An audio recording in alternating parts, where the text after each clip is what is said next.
You are 8 years old. It is the third week of July. You have been on summer vacation for what feels like an entire civilization. You can barely remember being in school. The afternoons stretch out like continents. You build a fort. You forget the fort exists. You find it again 3 days later and it feels like an ancient ruin. By the time school starts again, you are a different person. You have lived 1,000 lifetimes between June and September. Now, you are 38. Yesterday was January. You blinked, and somehow it's almost July again. You can't account for the months. Whole weeks of your life appear to have been mailed to the wrong address. You keep saying things like, "Where did the year go?" and "It feels like last week we were doing this." And you suspect, quietly, that something is wrong with you. Nothing is wrong with you. This happens to everyone, predictably, on a schedule, and a French philosopher figured out why in 1897. His name was Paul Genet. He was the uncle of the more famous Pierre Genet, and he worked at the Sorbonne, and one evening he proposed what would eventually be called Genet's Law. The idea is almost embarrassingly simple. For an 8-year-old, 1 year is 1/8 of their entire existence. It is 12.5% of every memory they have. Of course it feels enormous. For a 50-year-old, 1 year is 1/50th. It is 2% of their life. Mathematically, it should feel 5 times shorter than the 8-year-old's year.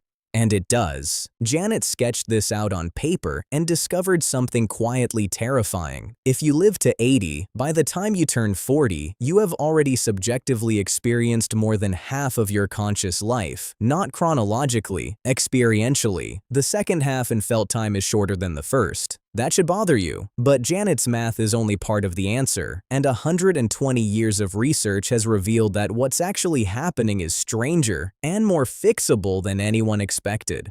In 2007, a neuroscientist named David Eagleman, then at Baylor College of Medicine, did something almost cartoonishly extreme to figure this out.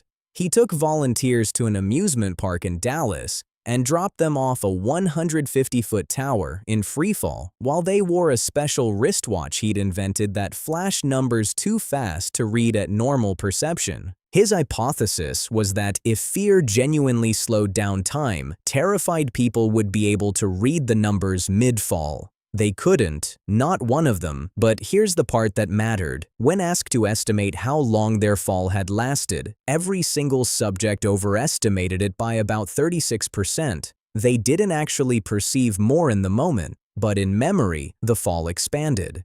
Eagleman concluded something profound. Subjective time isn't built by your senses, it's built by your memory. The brain estimates how long a stretch of life was by counting how much it remembers from that stretch. Dense memory equals long time. Sparse memory equals short time.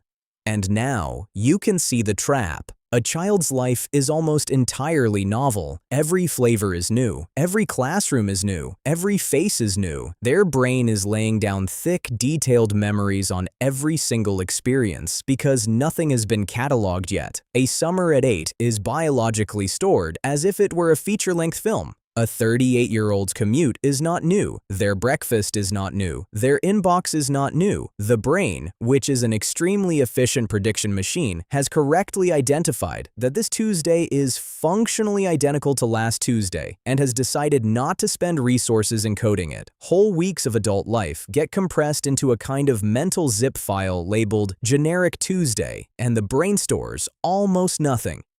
Then when you look back at the year, you reach for memories, find a thin handful, and conclude that the year was short. It wasn't short.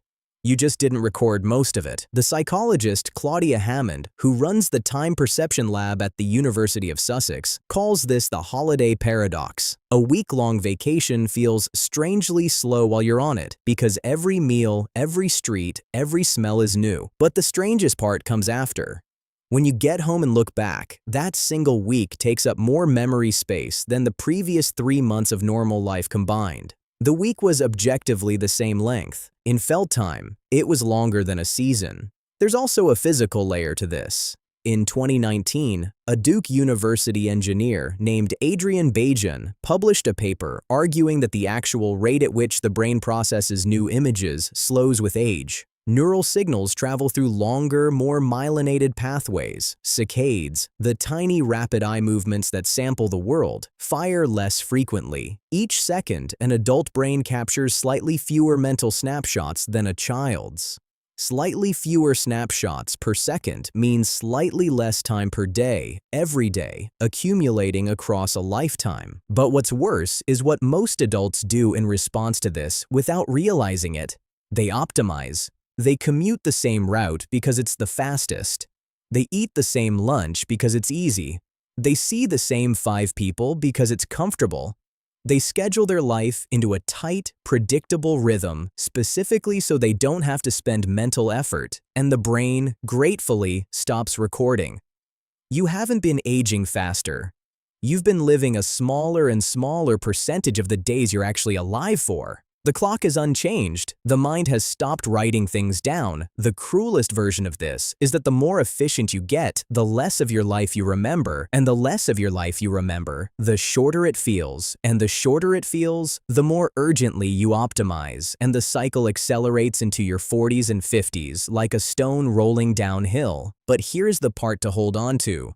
The same studies that prove this trap exists also prove that the trap opens. The mechanism that compresses time can be reversed in days by a single thing: novelty. Hammond's lab has shown that subjects who deliberately introduce small new experiences into a week, a different route to work, a meal they've never made, a route they've never walked, a conversation with a stranger, a skill they're bad at, report that week as feeling longer in memory. Not because they did anything dramatic, because their brain started recording again. Sylvie Droit-Volet at Clermont-Auvergne University found the same thing with attention itself. Subjects who spent 10 minutes a day in focused present moment attention, really looking at the leaves of a single tree, really tasting 1 cup of coffee, reported subjective time expansion within 2 weeks. The brain, when paid attention to, begins to encode again. You don't need a sabbatical. You don't need to quit your job. You need to make this Tuesday different enough from last Tuesday that your brain bothers to remember it. So here is what's actually happening when you say the year went so fast. You haven't lost time. You haven't aged out of being able to feel it. Your 8-year-old brain isn't gone. It's still there, behind the schedule and the inbox and the same coffee shop on the same corner, waiting for you to show it something new. You will get old. That's the deal. But the years between now and then don't have to compress into a blur. The fix is free. It costs you the comfort of 1 repeated day. Trade it. The summer of 1995 is still in there somewhere. You can write another one.